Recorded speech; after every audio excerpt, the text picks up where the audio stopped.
Pernyataan Iran membantai Sunni di Suriah tidak lahir dari pembacaan realitas yang jernih, melainkan dari konstruksi persepsi yang terus diulang sampai terasa seperti benar.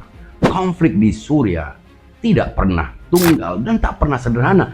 Ia melibatkan negara, kelompok oposisi, milisi, dan jaringan ekstrem lintas negara. Reduksi konflik menjadi Sunni versus Syiah bukan penjelasan, itu distorsi. Dalam konstruksi seperti itu, setiap tindakan militer terhadap kelompok yang mengaku Sunni segera dibaca sebagai serangan terhadap seluruh Sunni. Di titik ini, logika berhenti berlaku. Keberadaan ISIS menjadi fakta yang tidak bisa disisihkan. Kelompok ini mengklaim identitas Sunni, tetapi praktiknya melakukan kekerasan sistematis terhadap berbagai pihak, termasuk sesama Muslim Sunni yang tidak tunduk pada mereka. Fakta ini terang dan terdokumentasi, namun kerap dihapus dari narasi yang ingin disederhanakan dan dimanipulasi. Masalah logika muncul ketika identitas formal mazhab dijadikan ukuran representasi. Jika sebuah kelompok menyebut diri Sunni, itu tidak otomatis seluruh Sunni terwakili olehnya. Dengan logika yang sama, ketika kelompok tersebut dilawan karena tindakan kekerasannya, itu tidak dapat disebut sebagai pembantaian terhadap Sunni. Konsistensi berpikir menuntut garis lurus, bukan sekedar standar ganda yang berubah sesuai kepentingan. Narasi itu runtuh ketika diuji dengan pertanyaan yang paling mendasar.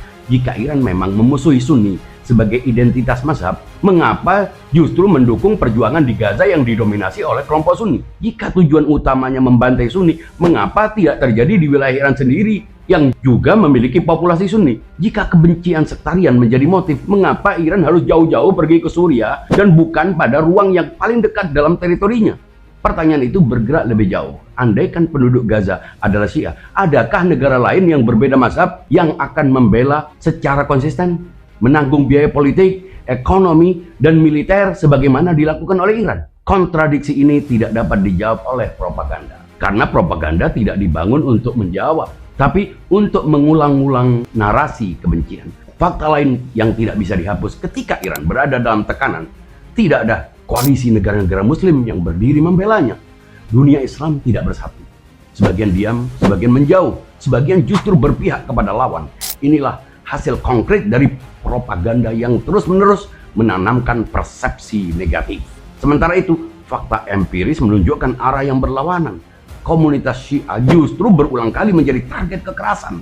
Di Pakistan dan Afghanistan, dalam rentang sekitar 2001 hingga pertengahan 2020-an, ratusan serangan terhadap masjid Syiah terjadi. Banyak diantaranya pada sholat Jumat, dengan korban tewas mencapai ribuan. Ini bukan kejadian tunggal, melainkan pola sistematis. Di Afghanistan, komunitas Hazara yang mayoritas bermazhab Syiah mengalami pengusiran dan pembantaian berulang oleh Al-Qaeda, ISIS, dan faksi-faksi ekstrim dalam Taliban pada berbagai fase. Kekejaman yang terjadi tidak terbatas pada pembunuhan, tetapi juga penyiksaan brutal terhadap warga sipil, termasuk perempuan. Gelombang pengungsian besar terjadi karena mereka memang menjadi sasaran.